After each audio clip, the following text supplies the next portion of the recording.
And I would say a lot of it goes back to that 2012 year that allowed me to, from my mentor and the stuff I was learning within the entrepreneurs organization and Vistage, to say, wait a minute, if I continue down the path I've been going down the last few years, I'm going to be a workaholic in the traditional sense, right? And I need to make sure that I'd have no problem working crazy hard, but I also need to make sure that my priorities are actually in order. And there's some sayings around, you can tell me your priorities, but show me your calendar and I'll tell you what your priorities are. And I make sure that the calendar is filled with my priorities, which are the family activities, the things that are non-negotiable for me. I have no problem taking a meeting at 6 a.m. or 9 p.m., but the things when somebody asks me for a meeting at 4:30 and it's a varsity basketball game and my kid's going to play, not doing it. It ain't happening, right? So like those are the things that just I got to live by.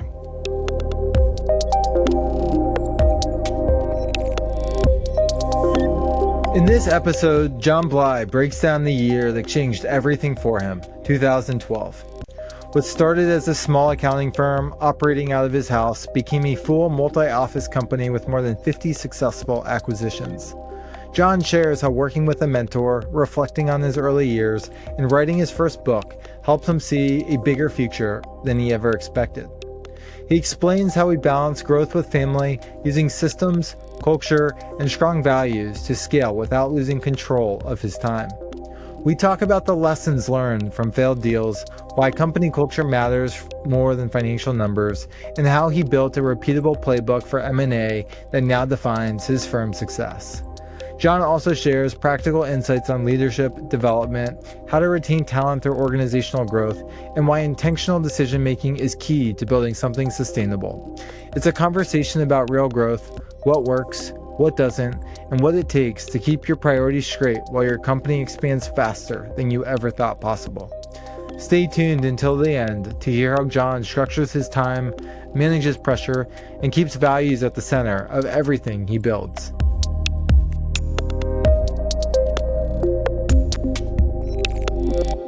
John, welcome to the One Away Show. Thanks, Brian. Looking forward to having some fun today and hopefully sharing some insights with your audience. Yeah, absolutely. So, John, what is the one away moment that you want to share with us today? Yeah, so for me, the one away moment really goes back, it's 2025 now. It goes back a long time into about 2012 when I had this sort of, I'll say, epiphany to understand where we had been the prior 8 years and the lessons we had learned and where that could take us. And I think that really was the trajectory, the learning point for me. That year changed what is possible. Yeah. Okay. Tell me more about that. Like why did it change what was possible? Or what did you think was only possible prior, right? Like give us some context to educate us. Yeah. So prior to that, 2004, starting from scratch out of my house, I always thought we'd be a, 7, 10, 15 person accounting consulting advisory firm.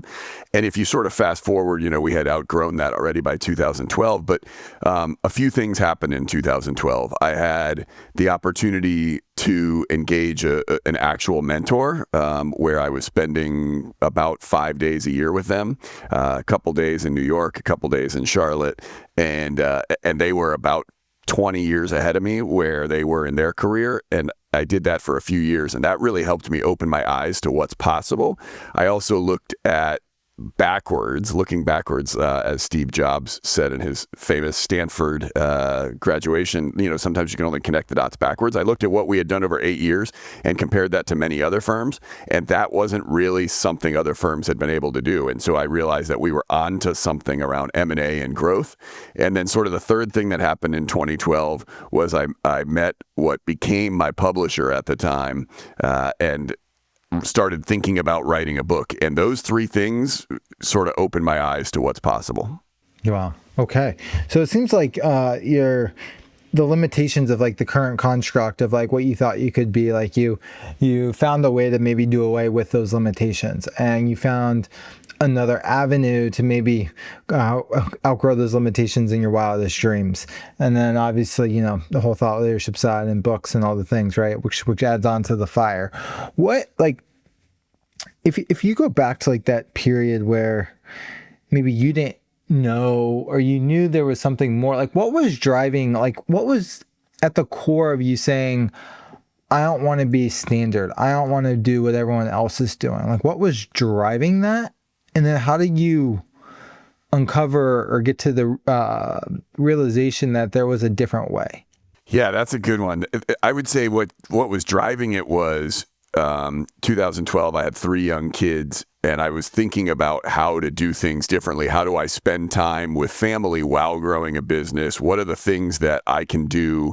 Because at that time I was in my early 30s. What are the things I can do to drive growth significantly without having to work, 100 hours a week year round? And so I was definitely like, I was active in Vistage. I was active in the Entrepreneurs Organization, and I was using those as resources. I was using a mentor. I mean, I was trying to learn from everybody possible who had been there, done that ahead of me, because I was still a fairly young guy, bumping my head against the wall for a bunch of years trying to figure it out.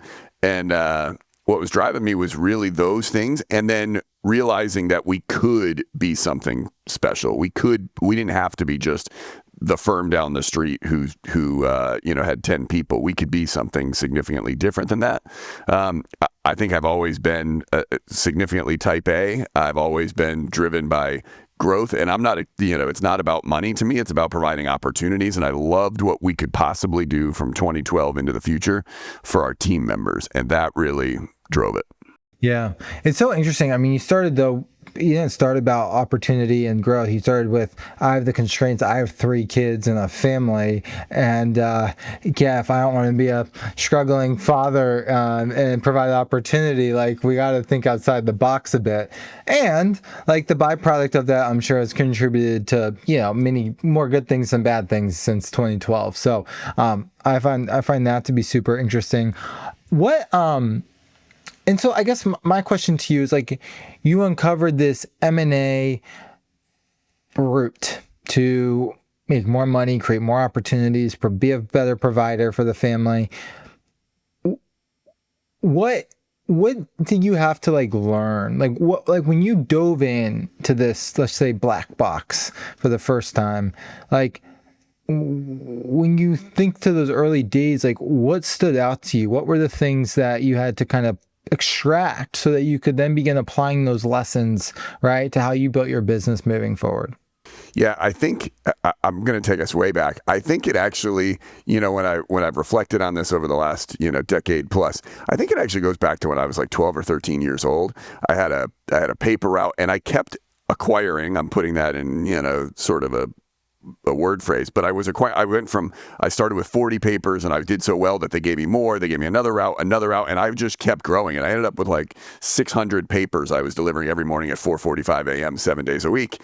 And so I realized that hard work, allowed you to amass something that maybe others couldn't, right? Where they may be resting on their laurels. So when it came, into my late 20s and early 30s, and I got onto this M&A train, what I realized was that I was a reasonably smart person, no smarter than, anybody else necessarily. But one thing I could do is that I could learn. I was always insatiable appetite, willing to learn and apply what other people said.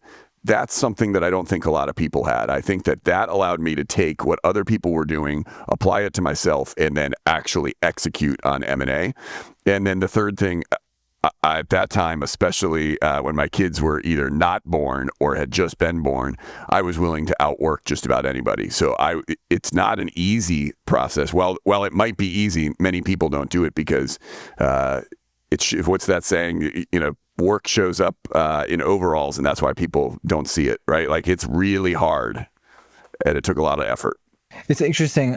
You answered the question completely differently than I asked, or it's totally okay, but we'll get there. But I also love the answer. I saw a quote the other day, and it said, it was showing married men versus single men, and why married men do so much more better or with families is because they have like you're waking up every day because you got to provide for the people under you. And so I just found that very interesting, right? Going back to like where this all started, you're like you were busting it. Now that was in your DNA, but like the push to be something and build something was clearly evident back to your even paper route days. So I'm sure you're a hustler on the streets, getting paper to the doors. I'd be curious if anyone gave you coffee that early in the morning, but that'd been nice. So John, with you had the drive, you had the motivation, you had the vision, you had the company, but to get there, M&A was the the key that maybe opened bigger doors for you. And so when it came to like learning M&A and seeing it as an option for growth, like what are some of like the principles, right? If I'm thinking about this for the first time, like what were the things that you extracted from like those early learnings that kind of said, oh, this is the future, and like here are the things I need to learn, apply, absorb to ultimately be able to pull this off? Yeah, so we started with M&A in around 2004, and we did really small stuff just to really replace salaries, right, and get us earnings that could sustain a lifestyle. And it wasn't for a few years. It was 2006, 7, 8 in there that it became obvious to me that, first of all, we had bumped our head against the wall. The thing that I would say I'd tell anybody is start with culture. We definitely failed on that in the first few transactions. We did not have that figured out. Culture became so critical and now is the driver of anything we do around M&A, because if the team doesn't fit, I don't care how good the numbers look, it's not going to work long term. Somebody's going to be miserable, whether it's me or the other side or the team members involved. And that's just, we're in a people business. It's not going to work well long term. And so that was something that I definitely did not understand in my 20s. It took me a whole bunch of mistakes to figure that out. And that, had somebody been there to tell me that, or I'm not even sure I would have listened, even though I was really good at applying lessons. That one just seems so nebulous, and yet it was so critical. I would fall in love with the numbers and then make the culture fit, and it didn't. What did you get wrong about culture? Yeah, so in 2006, in December of 06, this is a very specific example.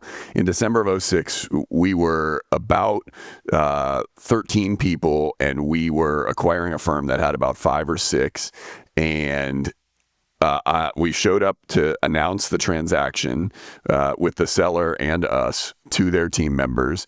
And one of the people absolutely broke down and cried in the session because they thought they were going to be the successor in the business. And we never really explored culture at all with this person. We didn't understand what we were walking into. We knew the numbers worked. We knew the clients were clients that we served.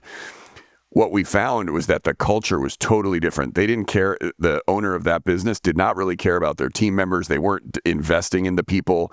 And all of those people ended up leaving within about 18 months, either by our choice or theirs. And we ended up in shambles around that particular business because had we done a lot more homework, we would have passed on that business. We'd have realized that that was not going to be a good culture fit, and they would never align with us. Interesting. So what you're saying is this acquirer was a good fit on paper, but at a gut level, at a culture level, at a how we treat our people level, it was two completely different companies.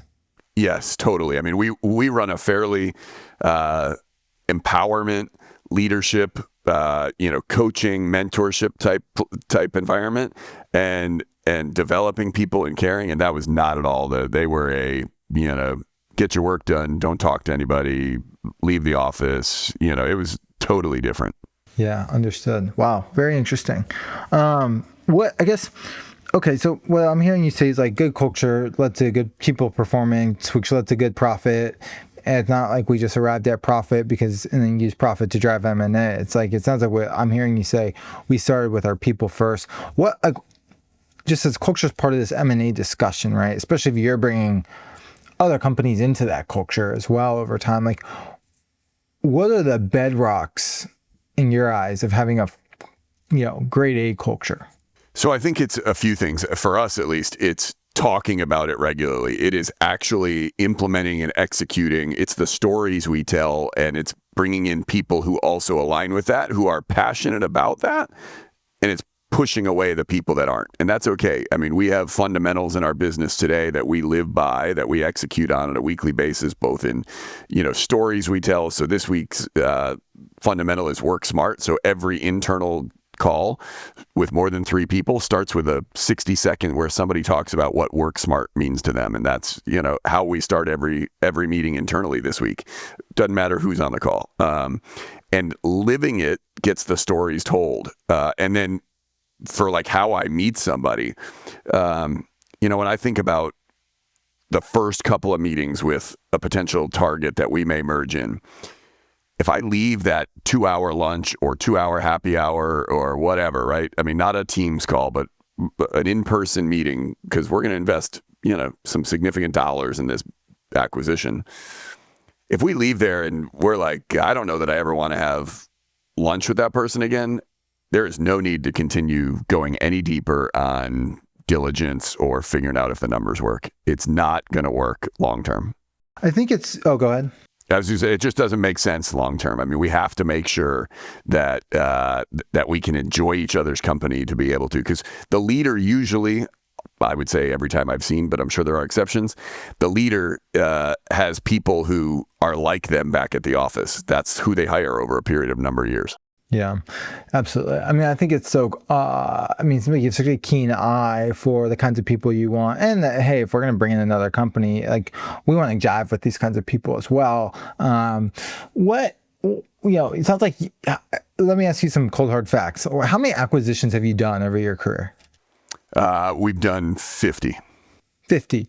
So that's about like 5 a year. Yeah, we did 15 from 2004 to 2019. We were doing 1 a year. From 2019 to 2024, we did about 4 a year, and we have 5 a year, and we've ramped up in the last year and a half, and have done about 15 in the last 12 months. So you figured out the playbook to scale acquisition. Yes, definitely. Out of those 50, I'm sure there's maybe one that was not perfect by any stretch, or it just went completely off the rails. Could you say that's true? Or do you say? Yeah, I would say it's the one I talked about from 2006. That one was absolutely a disaster. It was just a cultural total mismatch, and that actually changed all of our diligence going forward. We really changed the way we went about doing deals. So you beat me to my next question. Thank you. So these how you've velocitized in a way the acquisition process. So like my question to you then is like how have you done that? Like how are you finding the companies? How are you like getting in the room with them? Like what's enticing 50 people, 50 different companies to kind of join ship? Like I would love to understand the dynamics of like what that looks like, because you started the conversation like culture is the bedrock to everything. You're bringing them into that culture, but like, what is the process of like going out and then kind of saying, hey, there could be a better life for you? Yeah. So to start with, I would say it's a little bit like sales. You got to fill the top of the funnel to get it to the bottom. And I find it's typically about 10 conversations to get one deal done. So it's a lot of conversations. And sometimes the one that you have a conversation with and it doesn't get done comes back 5 or 6 years later and they're like, now's the time and I'm ready to do a deal. So how do we do it? We do it in a bunch of ways. We do it through email marketing. We do it through hiring people out in the market to go hunt for us, paying referral fees to people to send us deals. We go through investment bankers and business brokers who have deals. We talk to bankers, attorneys, financial advisors, people that are centers of influence within our industry, and let them know we're interested and continue to do deals. Because those people, if they're talking to us, they're probably talking with 20 other firms that they work with, that their clients work with, and they refer us into people. We've built our own internal website that's public facing. That like if you Google CPA firm for sale, for instance, we will come up.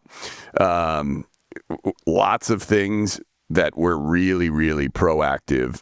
We also go to industry meetings and we share that we're looking to do deals. It's gotten to the point now where we also get a significant amount of inbound opportunities. People reach out to us because we have now made enough of a name for people to understand that we're doing something that other people liked, why don't they at least have a conversation with us? Yeah, that's awesome. Seems like you kind of boiled it down and you figured out kind of all your channel partners or kind of channel marketing mix to bring that to fruition. That's really cool. One of the questions I'm thinking about, it's like 50, okay, maybe it's 100 down the road, maybe it's 200. Like, what's like why? Like what's your North Star for this? I mean, you've overcome, let me provide for my 3 children. But now, you're in such a scalable kind of thinking behind this. Like, what is pushing this even further for you? And like beyond business, like what's this all going towards? Good question. I think it's a handful of things. One is I still am all about the people and the partners that I've made over the last bunch of years. I believe that it's like my fiduciary responsibility to continue to operate in a way that allows them the opportunity to advance their careers. It allows them the opportunity to earn more money, feed their families, provide learning opportunities, challenge them, allow them different career paths. I mean, all of that still wakes me up every day, super excited. I mean, I had 5 coaching calls with people who wanted to have individual one-on-ones with me in the last 24 hours. I mean, that excites me. I love helping other leaders within the organization figure out how they can do better or what they're excited about, encouraging them. That to me is number one by a landslide when you talk about North Star for me personally. I guess the other is, just behind that, the bigger we get, the more specialized each individual, accountant, advisory person can be. So it allows them to be even better at their craft and more successful at what they're doing.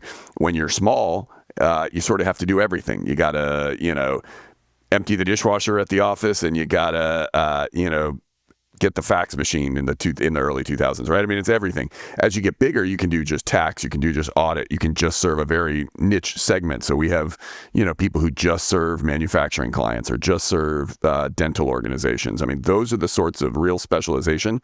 Then those people become industry experts, and that makes their career more fulfilling. They feel better about themselves because they're experts, and their clients get more value, which is really super helpful.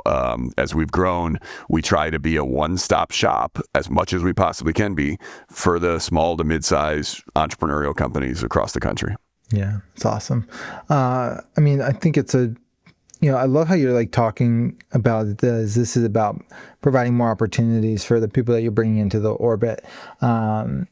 And I'm sure the greater the scale and size, maybe the more complexity, but also the more opportunities as well that everyone gets to win on.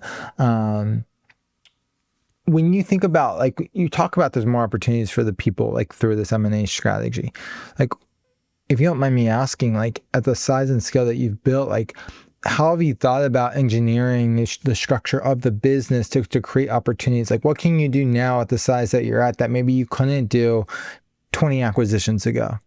Yeah, so good question. I mean, we have people who totally shift what they want to do. We have somebody, for instance, in tax. They were let's say a 30-year-old, 6 years into their career doing corporate tax work. They decided they really wanted to get into our M&A platform, and so now they're actually helping integrate across all of the mergers we do. They're helping people integrate into our firm on the tax side, and they're really helping people. They're not doing tax returns anymore, but they are using their tax knowledge to help, 15 firms a year merge into us, as an example. We've had people who have totally switched from, being tax people to doing quality of earnings and consulting work. We've had people who are who are client facing, who have instead gone to,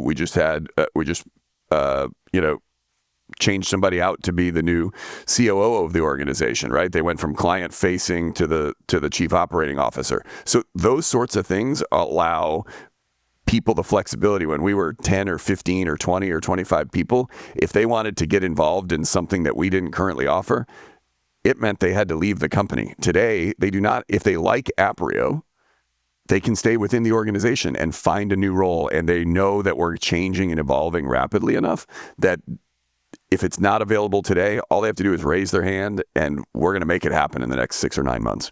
Yeah, that's awesome.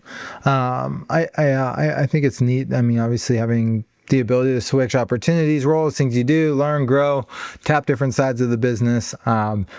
I mean, I think that's what everyone wants in the business. They want the freedom to learn and grow and hit a ceiling and go to the next ceiling. And yeah, I found the journey fascinating of what you've been able to scale. Have you?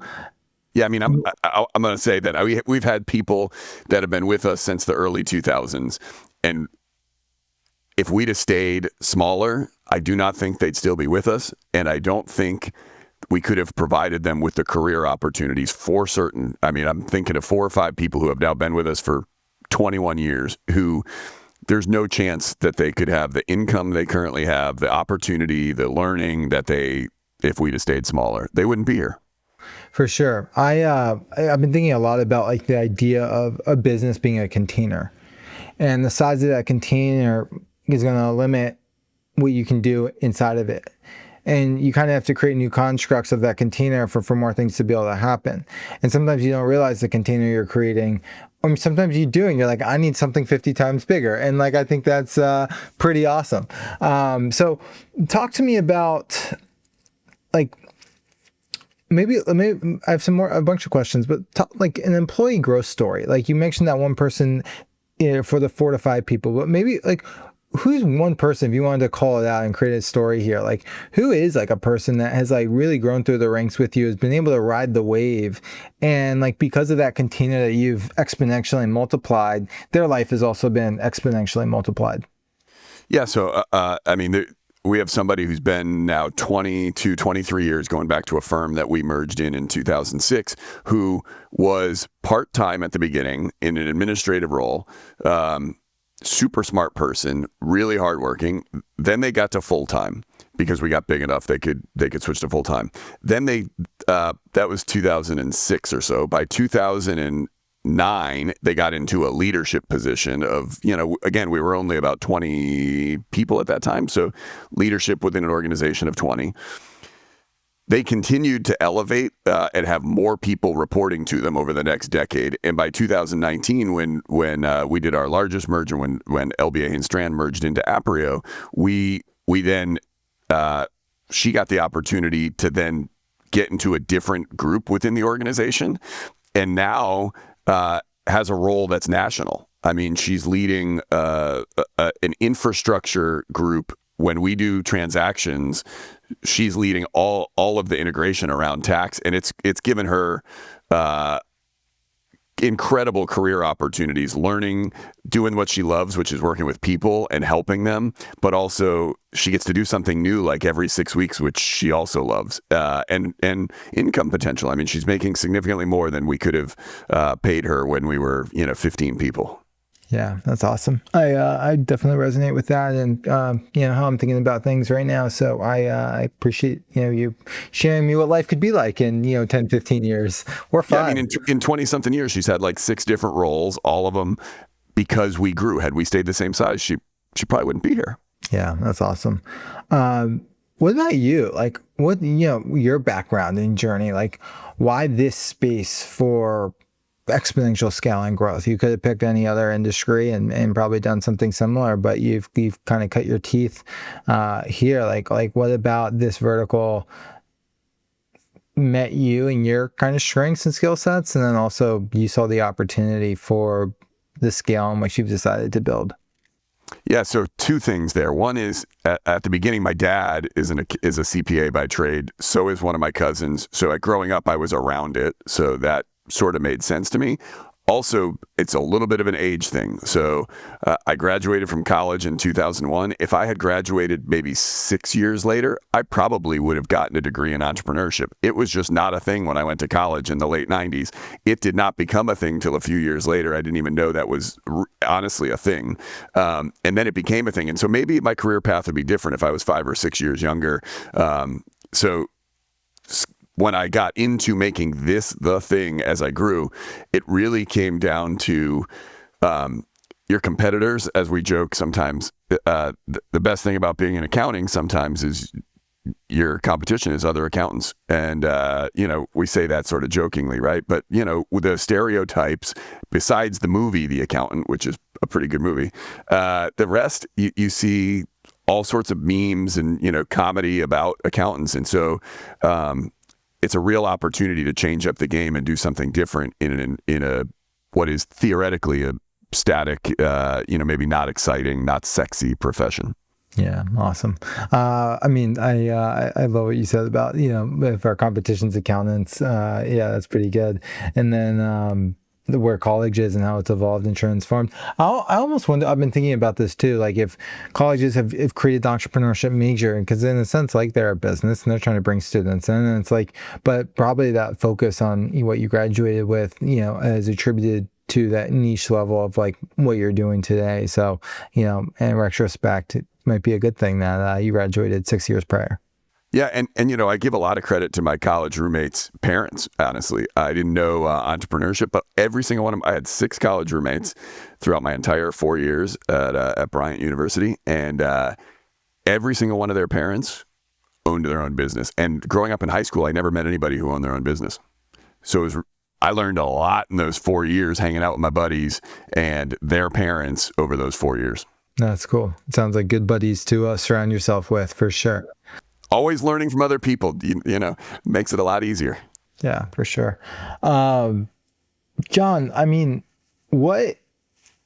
you look at, it'd be silly not to ask this, but when you look at this age of disruption and what's possible, especially across professional service industries, especially across efficiencies of just like the way in which we can do things, like what are you excited about? What are you doing to evolve the firm, make it more efficient, drive margins and things with, these technologies that we're using. It's truly unbelievable. It might be different for your space a little bit more, but I'm just curious, like, how are you looking at the next 5 years and how your business is going to change and evolve and ultimately create opportunities for more businesses to come into your fold?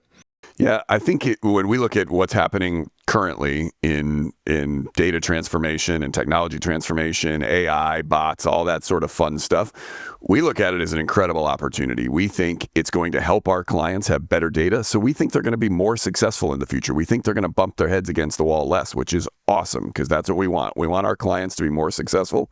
So that's number one. Number two, what are we doing? We are absolutely exploring all sorts of stuff in that space. We're creating bots for ourselves to make ourselves more efficient. We think it'll help the 22 and 23 and 24 and 25-year-old coming out of college because they won't be entering. They've been playing with technology since they were 3 years old, and some of us have not. I'm aging myself, but some of us have not. And so the more we adapt now, and have been the last few years, the more that they want to be excited to work at an organization like ours because they don't want to do the mundane task. They don't want to do the thing that maybe I had to do when I was 22. And they're not having to. They're getting to elevate faster in the first 3-6 months than stuff that I was doing in year 3 or 4 of my career. So that I think we're hearing repeatedly, and that's the excitement about what's coming. People get fearful of like replacing jobs or whatever. I'm not fearful of that. I'm excited because I think it provides an incredible amount of opportunity if you're adopting technologies and trying them out. That's awesome. I'm excited for firms like you guys, us, because I think it provides such an upside if you have good operating systems and infrastructure already in place where you can just be that much more dynamic with the right outputs and inputs. So it'll be fun to watch a firm of your size evolve in this next chapter for sure. If you're a founder looking to grow without raising capital or giving up control, Relent is built for you. Founded by entrepreneurs who've scaled without outside funding, Relent helps companies find and retain talent, lower operational costs, and reinvest in growth. We've hired nearly 10 team members through Relent and streamlined our entire cost structure, freeing up capital to put toward what matters most. Even small teams can set up offshore operations quickly, compliantly, and without heavy infrastructure. With deep expertise in the India-US corridor, Relent combines cultural fluency with operational rigor and guides everything from team design to long-term scaling. Grow on your terms and start with Relent. To learn more, visit relent.team/arcbound. Do you, like 3 years from now, where do you see Aprio? Like what do you want for the business and based on like your current trajectory? Yeah, I think it's continuing on the same path. I think it's our organic growth strategy where we're focused on both geography and some very deep segments. I was talking about manufacturing and dental as two examples, but we're focused on about 12 different segments that people get to choose and work in. I think it's also continuing the inorganic strategy. Right now, there's never been a time like the last 2 years, and it'll continue probably for another 2 or 3 years in our profession around the inorganic. And that's a combination of the M&A and people looking for career path changes. And we happen to be at that intersection, and we happen to be a firm that's doing fairly well at it. And we want to continue to be really successful and disruptive in the industry. And some of that's because of the boomers. Some of that's because of private equity coming into the space. Some of it's because people are fearful of the technology changes that are coming, and they're not sure they want to be part of the technology, but they're not sure they can afford to invest fast enough. So they want to be part of somebody who's already 3, 5, 7 years ahead of them, if that makes sense. So all of those things coming together at the same time. We're going to continue to invest in our people, and we'll probably double in size again over the next few years. Yeah, that's awesome. So like significant growth is upon you. And like with this growth, one, you have to like, what is John doing to kind of nurture, take care of himself, the home front, to allow this growth to be sustainable? Like what does, I mean, hard charging type A type in a good way, but I might be yeah, no, never mind. But like, let's just say like this is what we're picking up in a good way. Like, but what does John need to do for John to ensure like that trajectory sustains itself? Yeah. So I'm super passionate about. My kids are older now, so we rewind to 2012. They were little kids. I've got one in college. I've got one headed off to college in a year, and I've got one that's a rising sophomore in high school. So whatever they do, I'm in, right? I plan my entire year's calendar around their activities. I put their activities on the calendar first. Everything else goes around it. If I got to talk to a client, it might be 7 or 8 p.m. I'm happy to do that. But from 4 to 7 p.m., I might be at a high school basketball game, for example, right? Those are like non-negotiables for me. The other things that I do, I spend free time playing golf with my wife. She's an avid golfer. I play a lot of golf, but not nearly as much as her. She probably plays 100 rounds a year. I play probably 40, and we get to play. I played this past week with my father. He's 88, and I got to play 9 holes with him at 6 p.m. on a Wednesday night. Right, so trying to me, passion and spending time with family means a lot, and that rejuvenates me in a way. How do you make time how do you make time when you have what you have? Like what's allowed you to make time? Is it like, I was like choice? It was like, I'm just curious, right? You hear so many people who have gotten to the size and scale maybe you're at, and they've completely neglected one side of their life, and it's fall apart, but they have all the money, this growth, etc., and stress, but like it's not fulfilling. So what's allowed you to kind of fill both cups? And I'm not saying it's been perfect, but I have to imagine there's some level of intentional discipline. Yes, and I would say a lot of it goes back to that 2012 year that allowed me to from my mentor and the stuff I was learning within the entrepreneurs organization and Vistage, to say, wait a minute, if I continue down the path I've been going down the last few years, I'm going to be a workaholic in the traditional sense, right? And I need to make sure that I'd have no problem working crazy hard, but I also need to make sure that my priorities are actually in order. And there's some sayings around, you can tell me your priorities, but show me your calendar and I'll tell you what your priorities are.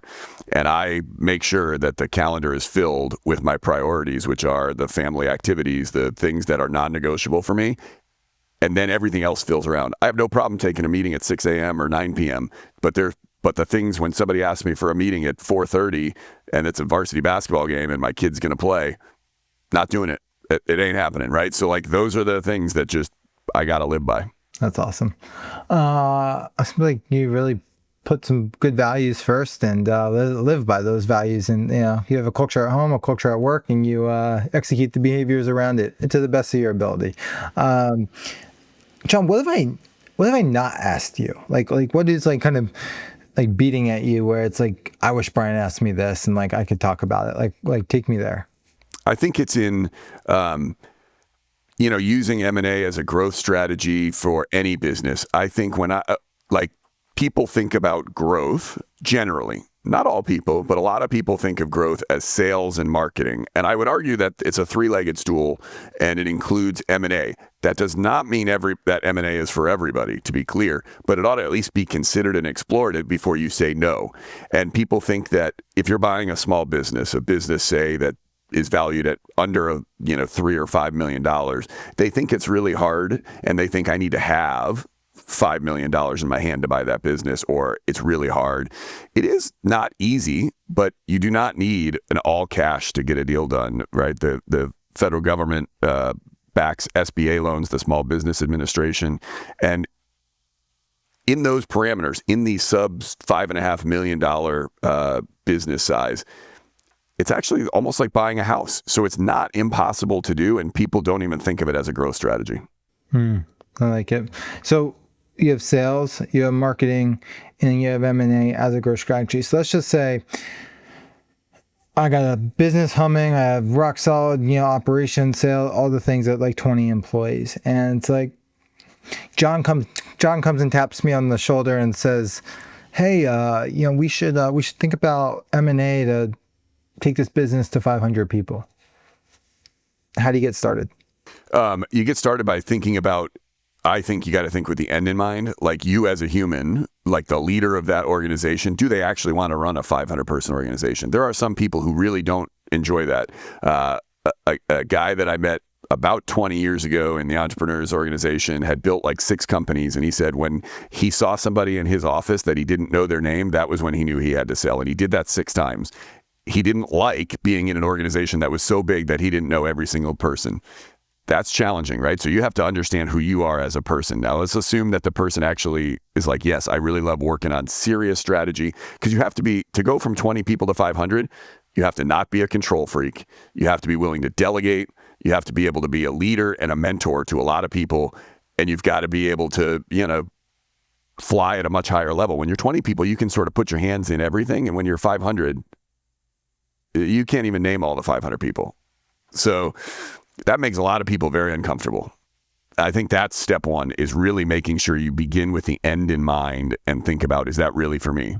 Because it might not be. I was talking to someone the other day at a mortgage company, and he was talking about like he'd scaled a pretty national mortgage company, and he was like taking a smaller company to that stage, and he was talking about this. He's like, this company's got to get comfortable with like seeing names on a spreadsheet and not knowing who every name is on the spreadsheet, because the reporting is so tight, and this is just like how we do it. And you might recognize the name, but you haven't spent an hour with that person, and that's okay. And it was such like a visual cue, I think, like to what you're saying, around, hey, like I need to know who I am, and like to achieve the level of growth, like people need to be comfortable with just like recognizing names on spreadsheets or emails and never talking to them. And it's a good perspective. What else would you say though? It is like in this playbook of scaling up an M&A practice. So, I think you mentioned that, but like what else? So after you get past that, and yes, I'm going to do it, then it's getting the right advisors, the right team members, and making sure that you're also surrounding yourself with continuous ways to have feedback. People don't provide the founder, CEO feedback that they deserve, right? I mean, nobody was coming up to me within my organization very often and saying, oh, you should do this better, you should do that, or I don't think you're doing this well. That doesn't happen. They work for the founder, right? And so they don't say those things. So you've got to have a loop, whether that's EO or YPO or Vistage or Tiger 21 or whatever all these organizations are that are, member-led and focused on helping the entrepreneur be a better person. And that's their, sort of board of directors, if you will, or their advisory board. That would be my next thing, is like, you can't be in an echo chamber just talking within your organization and think you know it all. You got to get outside. If you're going to go from 20 to 500, we joke all the time internally, like, this is the largest organization we've ever run, right? We didn't like plop in from some $10 billion organization and now we're running this. No. I mean, every day the organization gets bigger. Every day it's the biggest organization I've ever, been a part of and run. So we got to be learning from other people. Okay. So, I mean, the end in mind, getting feedback, peer groups, the right advisors, but when you think about like, obviously it's like it's a sales function of a business in a sense, but when you think about, is there like the principles of M&A, like what would you say? Would you say there's anything else of like it's always going through your checklist of thought, around this process in general? Yeah, so then it's starting to fill the top of the pipeline. It's starting to tell your banker, your attorney, all those people that you're interested. It's starting to look at what's available online for sale on bizbuysell.com or other websites. Then it's actually getting meetings. It's actually going and starting to, you might make you uncomfortable, right? But you got to go start having these meetings with potential sellers, and you've got to have financing lined up. You've got to have had conversations with your bank. You got to figure out what your liquidity is and what the, top end of the range of a business you could buy. And then it's time to get real. It's time to get, yourself and your attorneys and your advisors to make that first offer on a company. And it feels super uncomfortable. It's like buying a house for the first time, right? When you were like, however old you were when you bought your first house, and you're like, oh my God, I don't even know if I can afford this. This sounds crazy. Like, oh, this sounds like something my parents did. Like, I don't even know. And it's super uncomfortable, and you go through the process and you're still uncomfortable, and you close and you're still uncomfortable. And that's good. The minute you get comfortable, it's a problem because you start taking things too lightly. I'm still uncomfortable. Yeah. It seems like you've, by the scale and the growth that you've kind of applied to yourself, like I can't imagine you've kind of been comfortable, throughout this journey, because you're always kind of learning on the next thing. And the next thing, you've created this massive feedback loop for yourself, across many different cycles. So that's cool. I haven't met anyone who's ever done 50 acquisitions. So I will sleep on this one tonight and get in process. John, if I was to hit 5 of your employees up on LinkedIn and I said to them, who's John as a leader? What's the good, bad, and ugly of what they'd say? Or the good, great, and maybe tempered, thoughts that they'd share? I think they'd say the tempered thought. Let's start there. They'd say I am probably too quick a decision maker, or too growth oriented, and it makes them uncomfortable. Probably either of those. For what I'm great at, I actually care. I am compassionate, and I really care about what they're doing, both in the business and in their personal lives. I mean, I am trying to help them in any way I can, and I think that I would hope that every single one of them would see that, feel that, and say that.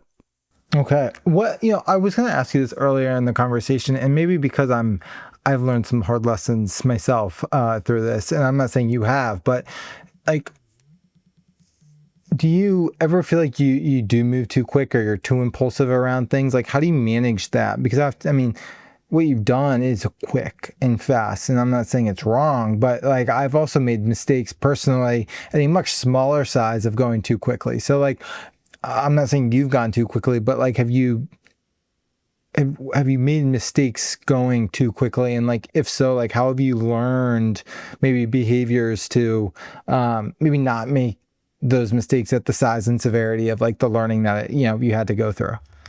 Tons of mistakes. Tons. Make them every day. Ask my wife and kids and any of my partners, right? I mean, I make them all the time. But we do say internally, we say all the time, fail fast, fail often. We are totally fine making mistakes. We do not believe in perfection. We're not going to do it right. And we sort of encourage that in our team members. And so fail fast, fail often is something we say. And we don't want to fail on $1 million thing, but we're happy to fail on a $10,000 thing. Like, okay, that didn't work, but what if we tweaked it here? Could it be more successful? Nope, failed again. What if we tweaked over here? Oh, that worked.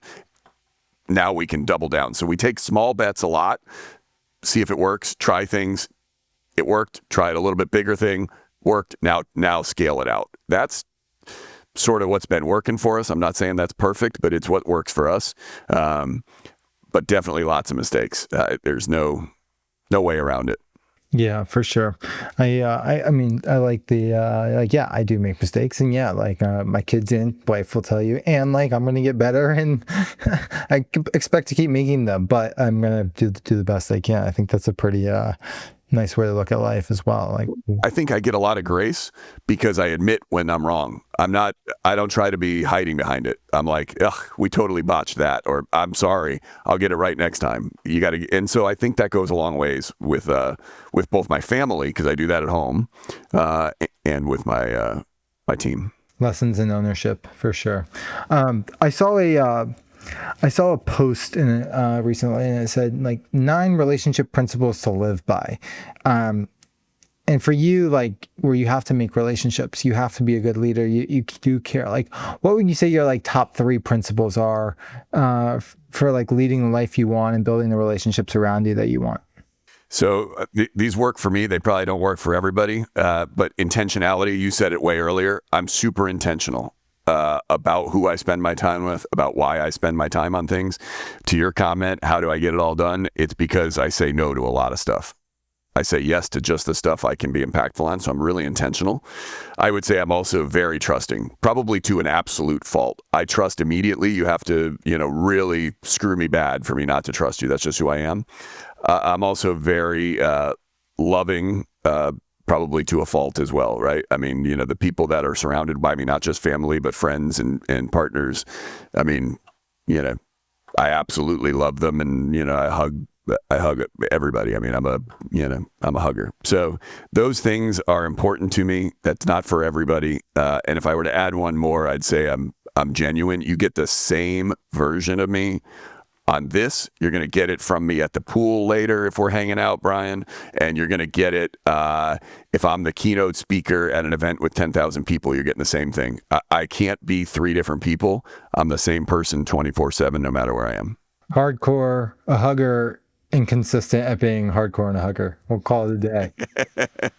Yeah. Love it. John, where can people find you, reach out, get to know you? Yep. So you can find me on LinkedIn, John Bly. I'm also on Twitter at John Bly CPA, and aprio.com is the website, and you can email me anytime, john.bly, B-L-Y, at aprio.com. Got it. Well, John, one, thanks for coming on. I appreciate your patience. For everyone to know, I had to reschedule on John 2 times. I take full ownership of screwing up his calendar, yet he still came on, and we had a great episode. So John, thanks for being here. Super excited for what's ahead for you, and staying in touch. Thanks, Brian. Appreciate you having me.